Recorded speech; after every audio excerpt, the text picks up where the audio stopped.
Welcome to the Museum of Making Music in Carlsbad, California. I'm Tom Wilson for PACE TV. This museum's galleries cover the various decades in music from the 1890s to the present. Have you ever fantasized about being a singer or a rock star or playing a musical instrument? Well, come on inside with me and your dreams just might come true. Well, hello, Carolyn. We're here with Carolyn Grant, the director of the Museum of Making Music. And we're here in the first gallery, which is the one that deals with the early part of making music. What brought the museum about, and how would you characterize the Museum of Making Music? Music making and the making of musical instruments is as old as humankind. But our museum is unique in that we're dropping in on history at a specific time period. We're dropping in on history at the beginning of the last century, right around 1900. And what this museum celebrates and explores is the accomplishments and impact of the music products industry. And many people ask, well, what is a music products industry? Well, that is the industry made up of people who make, sell, and use musical instruments. And it is an industry that came into being right around the turn of the last century. Carolyn, there's a lot of instruments here, but it's not about having a Stradivarius or the most unique instrument here. Mm-hmm. What is it that the museum does that's a little bit different from other? It's not just a place for famous old dusty instruments for people to look at.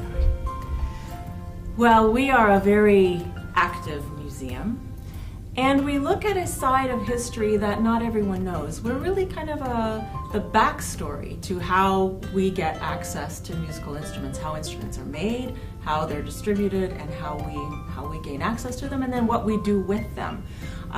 We look at perhaps some of the unsung heroes in the musical world, and those are the people that actually make the instruments, design the instruments, listen to the needs of musicians, create new instruments, and then get them into our hands. Carolyn, we're here in the first gallery where the Industrial Revolution started. And this is kind of a transition period from when we had handcrafted instruments that were made by individual masters to then all these companies and industrial companies then making instruments for the masses. So let's go take a look and see what some of those instruments were. We're here with these lovely brass instruments, I guess, but they're coated with silver. We seem to have two different instruments here, and one of these is called a sousaphone. Now, John Philip Sousa was very popular back in his time. He was definitely an innovator, but he didn't make instruments, but he had a request to change the instrument. How did all that come about? Well, John Philip Sousa was a very, very important band leader of his time, and he had a specific request. He needed an instrument where the bell would project differently from what was available. Instead of projecting straight out, he wanted the bell of his instrument to project upwards or forward. So he went to a manufacturer and requested this change. And his innovation really solidified what we now call a sousaphone. Its precursor was a helicon, but you see now the sousaphone has this bell that goes up, or as you see in many football games, it has the bell forward. Carolyn, we go from the sousaphone here to a little bit different technology in getting music out to the masses. We have the recording industry starting with Edison and Bell and their inventions. How did that affect music and getting it out to the people? Well, if you can imagine a time where the only way you could hear music was if you heard it live or if you yourself played it. It was a completely different period in music making history, and this absolutely revolutionized not only the way we can learn music, but the types of music that we have access to. Before the phonograph, we wouldn't be able to hear music that was played in certain places, for example. We could all of a sudden have access to popular tunes, early jazz, ragtime, classical tunes, etc. So it absolutely revolutionized the way we got access to music. So you had something besides the Star Spangled Banner or something that maybe the local band might play at an event. you've now got music coming from New York, from California, from all kinds of places by all different people that people are getting exposed to. This instrument here, which is, we all know, the player piano, which was extraordinarily popular at the turn of the last century. It was as popular as the bicycle in the 1900s, early 1900s.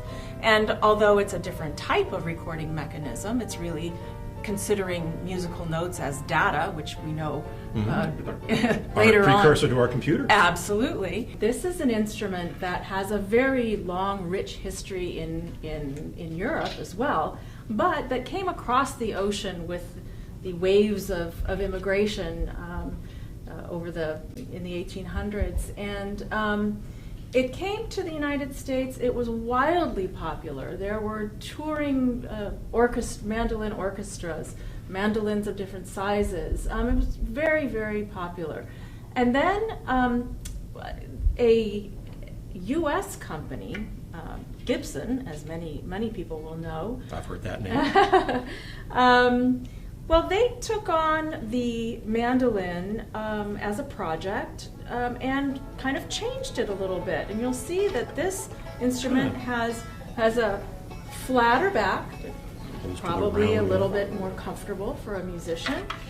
It's also this one happens to be two pieces of wood as opposed to all of these ribs of wood back there. It also has a carved top. It has F-holes similar to the violin family instruments. And it also had a very vibrant tone. So Gibson was working on creating a high-quality, elegant instrument, but also it became very popular for other reasons as well. And that is, Gibson had tremendously good marketing techniques. And so they had teachers that would sell the instruments. They created mandolin orchestras all across the United States, and this instrument became even more popular than it was when it had come over with the immigrants. Well, with American immigration, they had a little bit different name for this mandolin. It actually was referencing a beetle that happened to be devastating the crops in the Midwest. So this mandolin is often referred to as a potato bug mandolin because of its shape and because of its markings. But it was also a marketing technique to get people to turn away from the old school and adopt something new. The new American wonderful version of the mandolin. That's right. And it is a wonderful version of the mandolin because, as many people know, this instrument became synonymous with bluegrass. It's fascinating to see how these changes in genres and changes in musical tastes also impact musical instruments. Just a couple of examples here.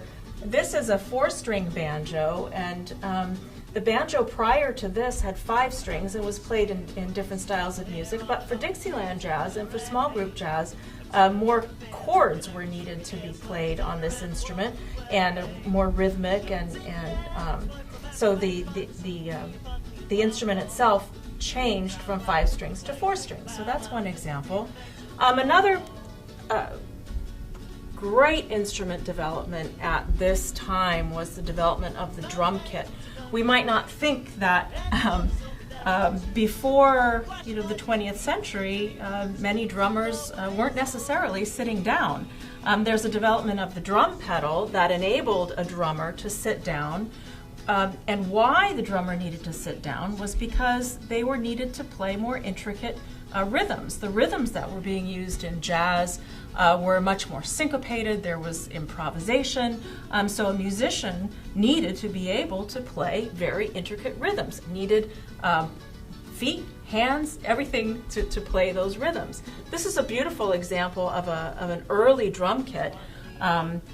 You can begin to see how our modern day drum kit evolved, and this was an early example of that. Notice that there's a beautiful bass drum here.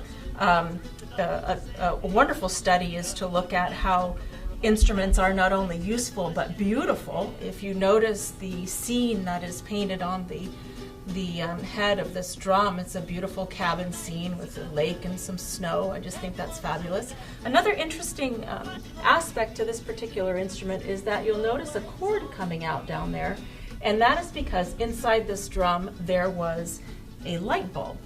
And the light bulb was not in there to light up the drum head. It was actually in there to keep the drum tuned in cold weather, because remember, at this time period they were still animal skin heads. The plastic or synthetic drum head had not yet been developed, so that was a necessity of the musician. Well, Carolyn, we're getting towards the end of the gallery here, and I see we have a theremin. This was sort of a precursor to electronic instruments that kind of kept this whole area in the 20s. Electricity really started to creep into instruments, didn't it? Sure. It was at this time that it was realized that electricity makes music. And the theremin is a great example of something that eventually turned into synthesizer technology as we know it today. But the theremin itself was invented by a Russian scientist who was developing surveillance technology, and so this instrument that he created actually works by interrupting radio frequencies. So it's one of the few instruments, especially at that time, that can be played without actually touching it. Because one of the antenna, there's two antennae, and one is for volume and one is for pitch. By moving your hands closer and further away from these antennae, it would change. There was actually concerts and things like that they did with this instrument. Oh yes, it was actually considered a serious instrument. There was a player by the name of Clara Rockmore who could play the most intricate classical pieces, Tchaikovsky, on the theremin, which is a very, very difficult instrument to play. Well, some of the other instruments that we have here, radio kind of started to come into its own at this time, and another way to get the music out to the masses.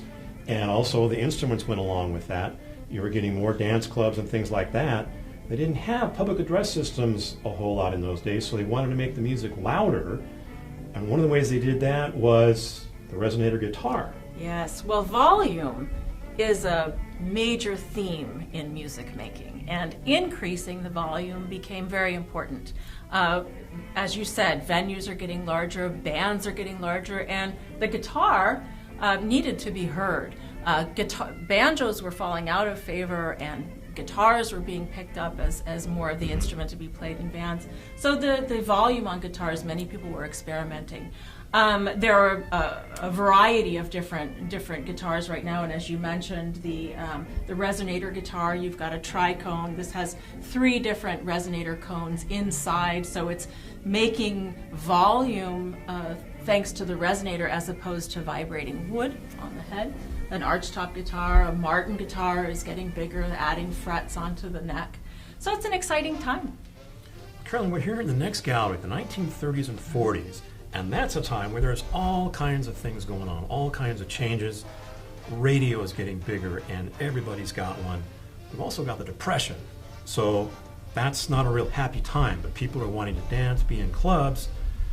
The manufacturers want to get instruments and music out to people, so they did some kind of different things to do that, didn't they? Well, yes. Out of hardship comes a lot of creativity, and they certainly were creative. I mean, we can just see here, why would we have a toaster and a coffee maker in a musical instrument museum? Well, that is just to show that, retailers would take items, household items such as these, in trade.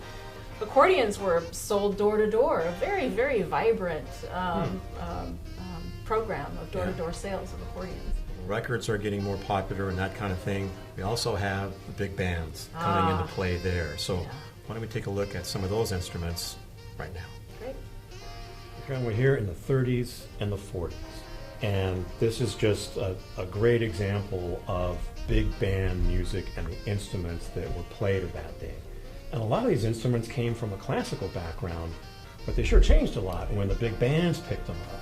The saxophone has a fascinating story. I mean, it's a very recent invention. I mean, it came to be in the 1800s. It was invented by a Belgian by the name of Adolphe Sax. So many things in the music products industry carry the name of their inventor, or but anyway, so Adolphe Sax invented the saxophone, but originally it was for use in classical music, and many classical composers created pieces specifically for the saxophone. But then, because of the sound, the timbre, the sound of the saxophone, and its very almost voice-like qualities, it found a home in jazz. I mean, there was a great saxophone craze in the 20s, but when it hit the big band era, wow, it found a home. I mean, look, front and center in the big band, and it has defined us as a musical culture. I mean, you can't imagine music today without the sound of a saxophone in there somewhere. Well, and that goes with World War II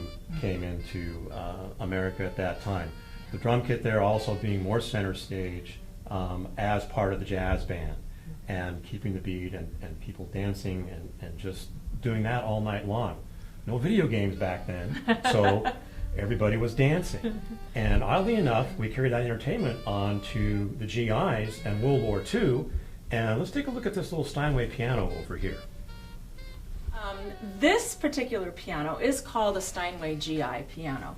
It was made specifically to be sent over to the troops during World War II.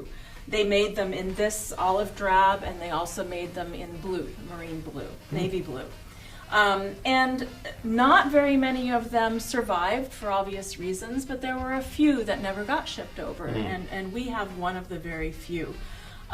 You know, music making during wartime, I mean, we hear it today, you know, about the power of music making in the field. Right. You know, it has always been an integral part of wartime. So this is symbolic of that. There's a wonderful depiction of soldiers in the field playing guitars, ukulele, piano. It's just a wonderful story, and one that deserves exploration. That's definitely part of our history. We went from the 40s, now we're into the 50s and the 60s. And the electric guitar had just gotten invented, and we're just experimenting with that in the 40s. And that got a big boost when Elvis got a hold of it. And then we also went from radio, which is still very popular, to television, which now comes into the equation with music and development.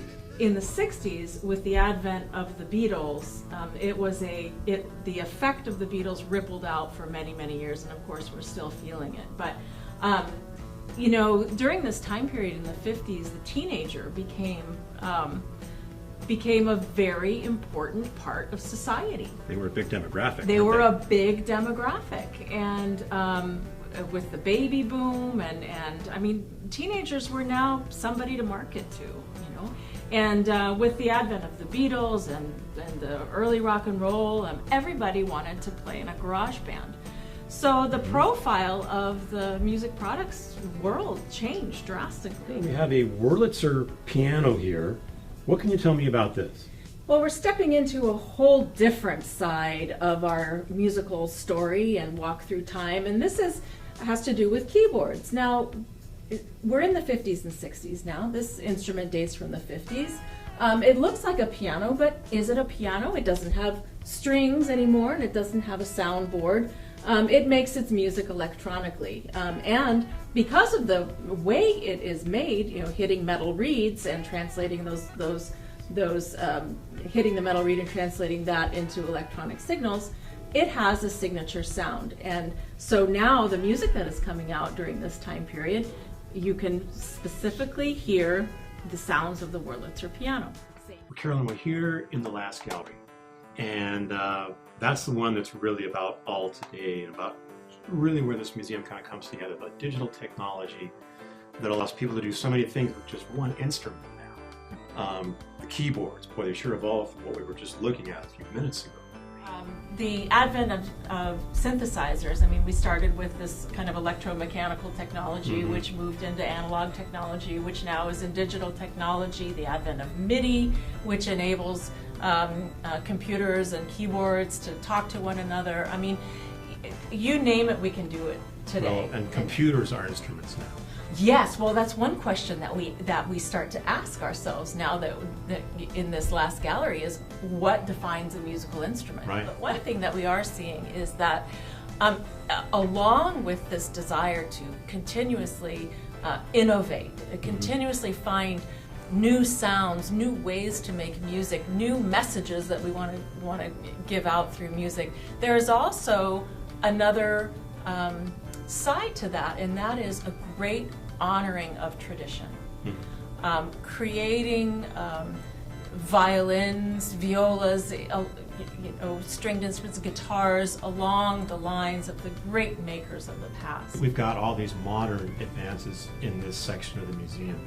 You still have the coming together of the old, from the first guy when he came into those instruments, those fine pieces of art almost, that those are merging into that sound as well. And those are being incorporated with the digital and with the computer technology. Yeah, it really comes down to personal preference. What do you as a human being want to do in music? Do you want to play a bowl-back mandolin that originated in Europe? That's your sound, that's what you play. There's a mandolin orchestra, wonderful mandolin orchestras here locally that have some of the bowl-back mandolins, some of the flat-back mandolins. There are ukuleles. I mean, ukuleles come originally from Portugal through Hawaii here to the United States. There's a huge ukulele craze these days. A little traditional acoustic instrument.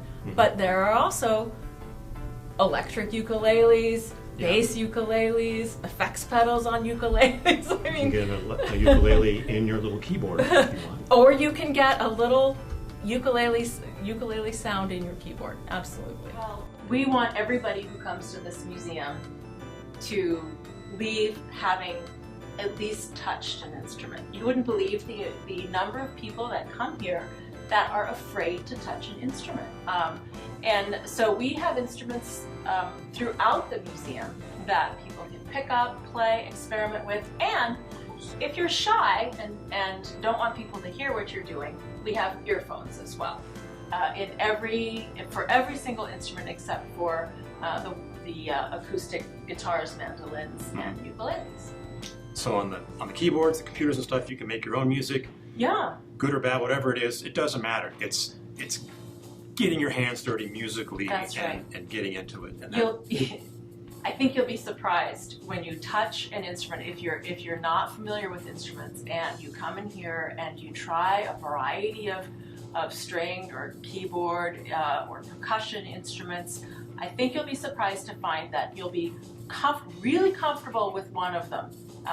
Because we believe here at the museum that everybody resonates to a particular instrument. You just might not have discovered it yet. There's a little bit of music in everybody. It just has to come out and be discovered. Thinking about taking lessons or something, kind of like getting a car, you can do a little test drive here at the museum, see if it's a banjo or a guitar or whatever it is that may interest you. Whatever sound it is that you love, you can actually make yourself.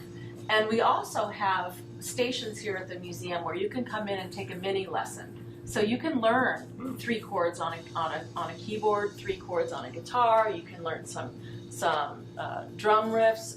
You can leave having made music. We have a lot of programs. We are so excited about music making and the importance of it in our lives that we do as much as we can to get people involved in it. For example, we bring student tours here to the museum. We've got interactive field trips. They're not quiet. They're quite musical. There's a drum circle, sometimes a ukulele circle. Lots of laughing and answering questions and such, exploring musical instruments. We also have an in-school program. We've adopted a school, and we expose every single child in that school to weekly music lessons as well as assemblies and getting hands-on with as many instruments as we possibly can expose them to. And then we also have the other side of the spectrum. We do an adult band and adult orchestra, and these are programs for adults that either played a musical instrument early on or never played an instrument at all and want to learn. So we've got about 90 people in our band and about 50 people in our orchestra, so those are going strong. We also, of course, are committed to presenting wonderful music in a concert setting. So we do intimate concerts with with professional musicians. We've got all sorts of concert series. And we do concert series in addition to all of our special exhibitions. I mean, one thing that's unique to our museum is that we're a museum about something active. We're a museum about a process, about something that has to be done in order. Musical instruments are the beginning. What comes out of them and what comes out of the musician itself is the rest of the story. But we hope you've enjoyed your tour at the Museum of Making Music. And we thank Carolyn Grant and the staff at the Museum of Making Music for making it all happen. Carolyn, I want to thank you for having us out here and showing us all these wonderful instruments and things that you have here. Well, it's our sincere pleasure. All right. So come on down and bring the family to experience some great musical history, some musical instruments, and interactive music making, as well as concerts and other features. The latest update can be found on the museum website, all the activities. If you want to donate, if you want to volunteer, you can check out the website museumofmakingmusic.org. I'm Tom Wilson for Pace TV. Thanks for watching.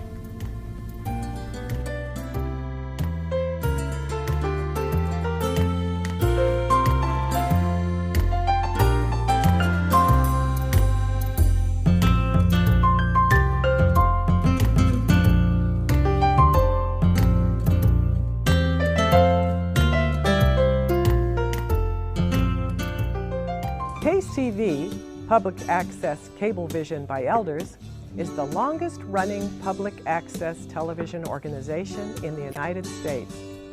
Founded in 1978, we've been around for over 30 years. We are a nonprofit corporation whose membership consists of senior volunteers aged 50 and over. Our members have produced and presented over 900 award-winning shows of topical interest to the San Diego community. These shows air each week on San Diego's cable networks, Time Warner and Cox. You can find our shows on Cox Cable Tuesdays at 5:30 p.m. In San Diego, it's Channel 23. In North County, it's Channel 18. For Time Warner San Diego customers, we're on Sundays at 5:30 p.m. on Channel 19. And for Time Warner Del Mar, it's Channel 24 on Thursdays at 6:30 p.m. and Fridays at 10:30 a.m. If you'd like to find out more about joining our group here at Pace TV, please go to our website, www.pace-tv.com. It is never too late to have fun learning a new skill. Thanks for tuning in.